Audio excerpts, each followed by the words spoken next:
Bună, dragilor, și bine ați venit la o nouă citire. Dacă titlul te-a atras, înseamnă că ai aici cu siguranță un mesaj pentru tine. Îți mulțumesc pentru că mă urmărești, îți mulțumesc pentru că mi-ești alături. Dacă vrei și tu astfel de citire, te invit oricând, cu drag, doar pe aplicația de tarot și astrologie, Cristina Zurba, disponibilă atât pe iPhone cât și pe Android. Hai să vedem așadar ce urmează pentru tine în următoarele 24 de ore din momentul în care tu vezi această citire. Hai să vedem așadar mesaje. Da?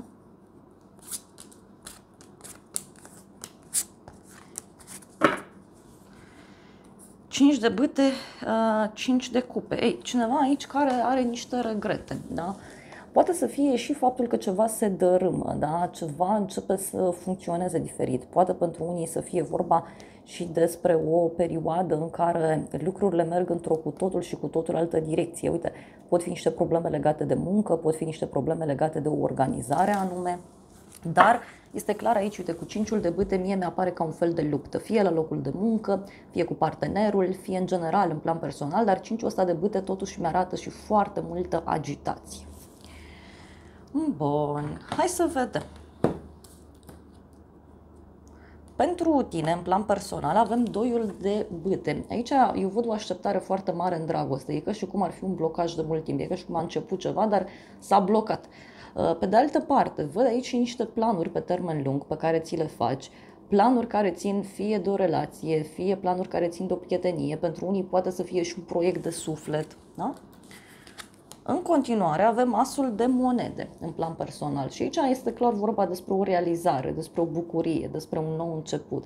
De asemenea, tot asul de monede poate să reprezinte și faptul că îți cumperi ceva, faptul că primești un cadou, primești o dovadă, primești ceva de la o persoană foarte dragăție, dar în alte cazuri văd eu aici niște schimbări din punct de vedere personal care cumva sunt în lucru. E ceva ce poate așteptați. Unii poate așteptați o veste, un pachet, poate din străinătate sau de la drum. Dar în alte cazuri, uite, e că și cum deja te gândești la viitor, îți faci niște planuri în legătură cu valoarea ta, în legătură cu ideea de a te valorifica, de a te pune pe primul loc. Ok. Hai să vedem totuși ce-i cu doiul ăsta de bâte, că sunt curioasă. Optul de spade, spânzuratul, deci o legătură cu zodia pești, dar doiul ăsta de bâte, repet, are legătură cu un blocaj care e de ceva timp. Blocajul, să știi că ține și de o perspectivă diferită pe care tu ar trebui să o ai asupra realității, asupra oamenilor, asupra ceea ce se întâmplă în jurul tău. Și de asemenea, tot în plan personal, ce văd eu aici, are legătură și cu o oarecare obsesie pe care cineva o are.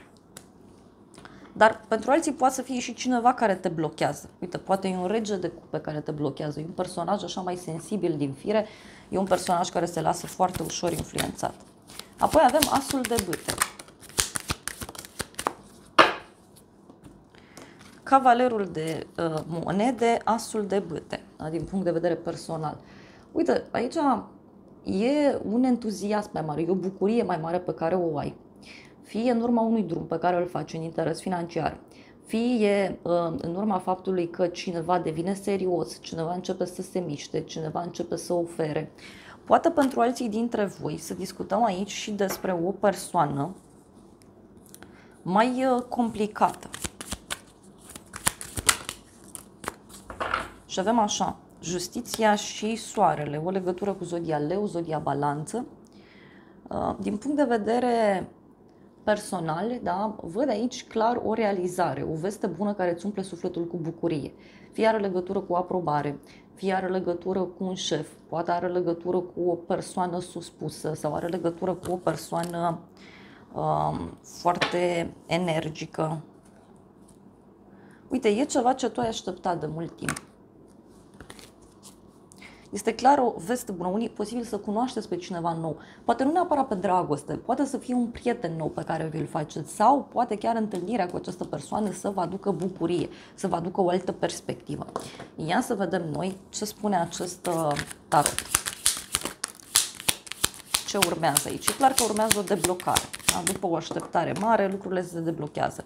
Dar avem și vulpea, da? Deci toată povestea asta poate avea legătură cu o persoană vicleană care fie te-a făcut să suferi, fie este o persoană vicleană în general pe zona de relații. Pentru alții poate să fie și faptul că întâlniți pe cineva care, uite,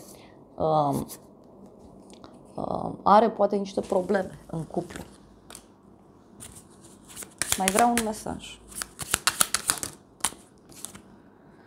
Bărbatul, da? Deci uite aici e ceva legat de un bărbat. Omul ăsta fie vine către tine, fie persoana aceasta îți propune un anumit lucru. Mai vreau încă un mesaj.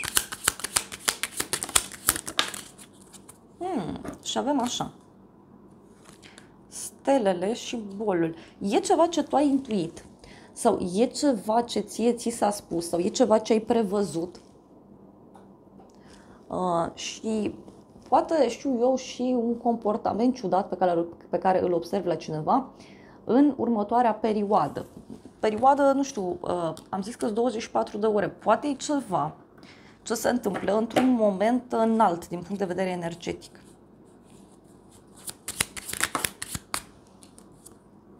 Avem turnul aici, da? Deci o persoană care îi place mai mult să stea singură sau o persoană care a stat singură, o persoană care este blocată și uite, persoana aceasta îți dă un apel telefonic, îți dă un mesaj. Hai să vedem în continuare. Avem steaua, un moment în care, uite, posibil să ai o speranță foarte mare în plan profesional, legată de un proiect, legată de ceva important. Pentru unii discutăm și despre un nou început legat de sfera aceasta de poate tehnologie, poate are legătură cu oamenii, poate pur și simplu e o perioadă în care tu ești mult mai sincer, mult mai autentic cu cei din jurul tău. Apoi avem aici doiul de spade, o tăcere foarte mare. O tăcere foarte mare. Unii e ca și cum vreți să faceți ceva nou, dar în legătură cu acel ceva e nevoie să așteptați sau e nevoie să analizați întâi situația. Hai să vedem, steaua. E o noutate care nu-i primită așa cu brațele deschise. Și avem așa, diavolul și doiul de bâte. O realizare pe care cineva o are. Tot aici, uite, poate să fie vorba și despre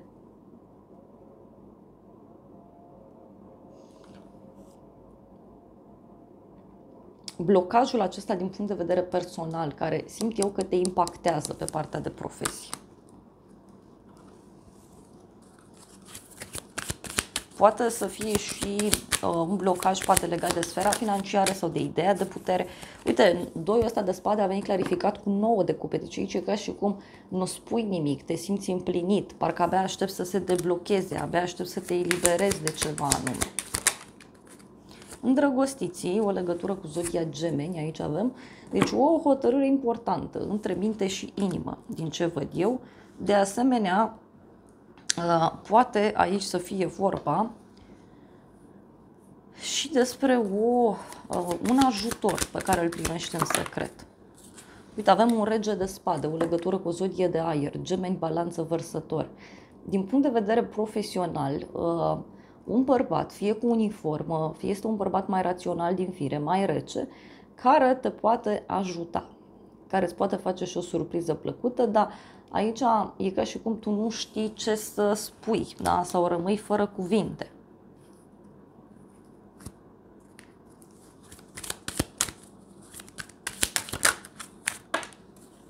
Regele de monede, o conexiune cu o zodie de pământ, Taur, Fecioară, Capricorn.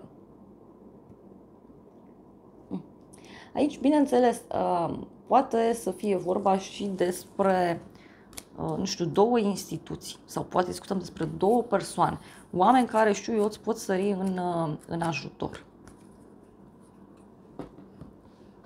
Mai vreau un mesaj.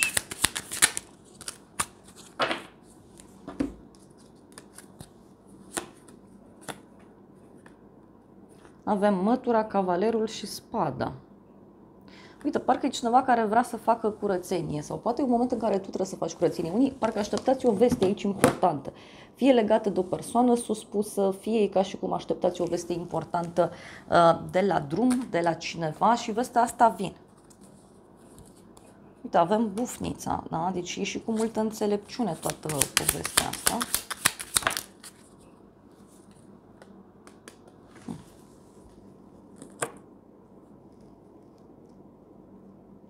Poate să fie, uite, ceva legat de o instituție, poate să fie ceva legat de o persoană suspusă.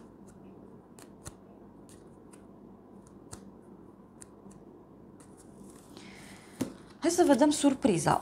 Surpriza e 3 de spade, cavalerul de bâte. O persoană dezamăgită care reacționează impulsiv. O persoană dezamăgită, cu inima frântă, care e ceva mai agitată. Poate să fie și cineva care se grăbește. De asemenea, poate să fie și o persoană geloasă. Aici îmi vine să vă spun. Hai să vedem ce o să te mire. 3 de spade. O regină de monede. Deci are legătură cu o femeie și cu asul de cupe. O femeie foarte sensibilă, da? O legătură cu o zodie de pământ, Taur, Fecioară, Capricorn. Ce să te mire aici are legătură cu o persoană hotărâtă, stabilă, sigură pe ea, are legătură cu o persoană care, știu eu, e și sensibilă din fire, poate are probleme financiare, poate e o persoană care nu mai are încredere.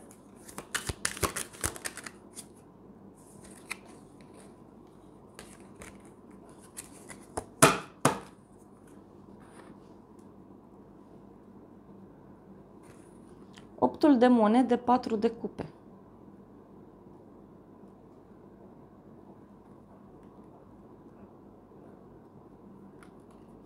Cineva care e plictisită, obosită, fie în legătură cu munca, fie este o persoană care nu e mulțumită de ceva, cum i-a ieșit. Dar poate, uite, avea legătură, uite, avem iar 6 astea de spade. Poate avea legătură cu un drum pe care poate persoana asta vrea să-l facă.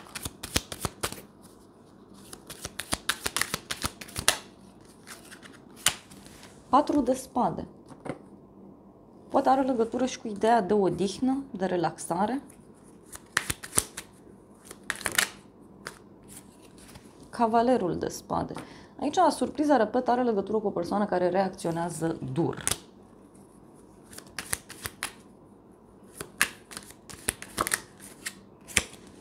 Zece de spade mai avem, da? Deci un sfârșit. Ceva care se închide. O persoană care pleacă.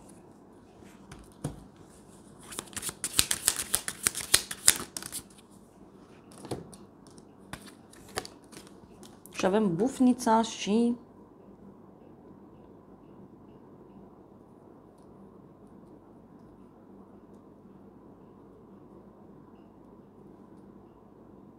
cerbul.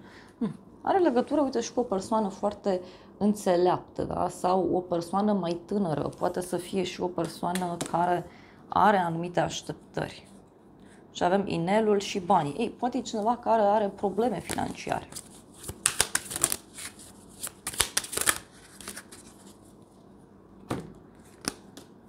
Și avem femeia și ceasul. Cineva care zice că nu mai are timp. Cineva care nu e dispus sau dispusă să mai aștepte.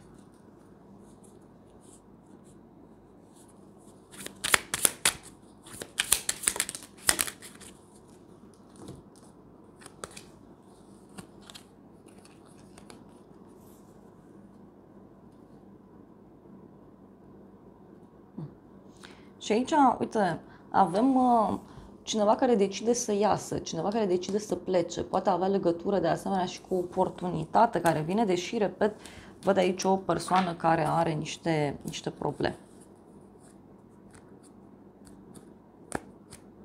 Da. Hai să vedem acum ce zice și oracolul. Da? Avem așa, te dorește cineva și boală. Deci o persoană care te dorește, cineva care se gândește frumos la tine, dar e o persoană care are niște probleme. Probleme de sănătate sau poate să fie cineva care nu se simte dorită. Da? Și avem, ești lăudat, onorat și o veste bună. Deci din toată povestea asta e ca și cum tu ești bine din situație. Dar, repet, are legătură cu o răbufnire a cuiva.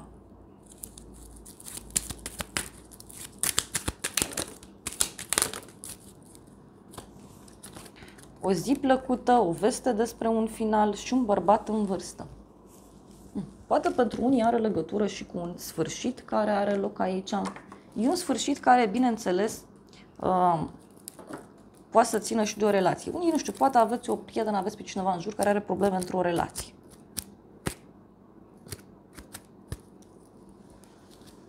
Mai vreau un mesaj.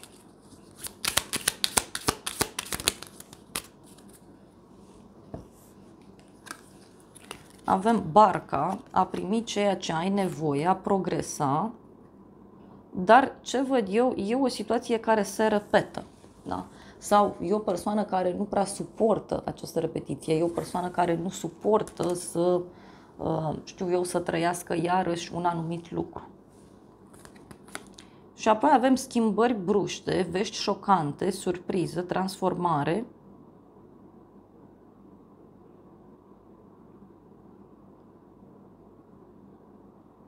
A discuta mai mult. Poate aici, nu știu, sunt niște vești șocante care apar, e ceva ce s-a mai întâmplat, e ceva ce continuă, poate pentru unii, știu eu, uite că avem aici o despărțire, a opri un pattern. Na, deci e vorba de o persoană aici foarte supărată, asta e surpriza, doar că e cineva care are niște probleme, eu așa văd. Sunt niște probleme care țin și de ideea de cuplu. Hai să vedem ce zice acest oracol.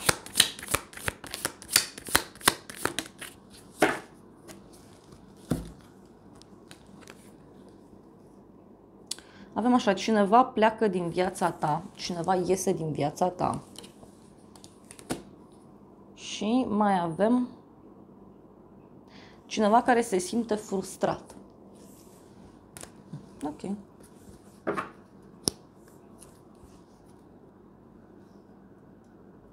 Și că trebuie să fii atent să nu-ți asumi un risc.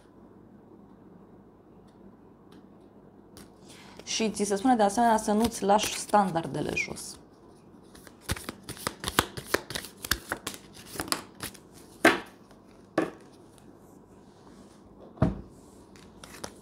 Avem norii, probleme temporare, deci aici e ceva temporar.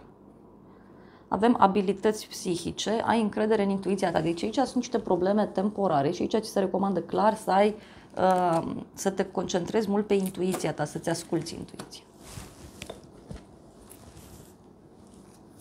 Și avem păunul, că cineva care trebuie să fie atent la mândrie. Dragilor, acestea au fost previziunile de această dată. Eu vă mulțumesc pentru prezență, vă îmbrățișez cu drag, sper din suflet să vă fie de folos informațiile și să ne revedem cu bine și data viitoare. Eu vă doresc să aveți parte de o zi sau de o seară cât mai frumoasă.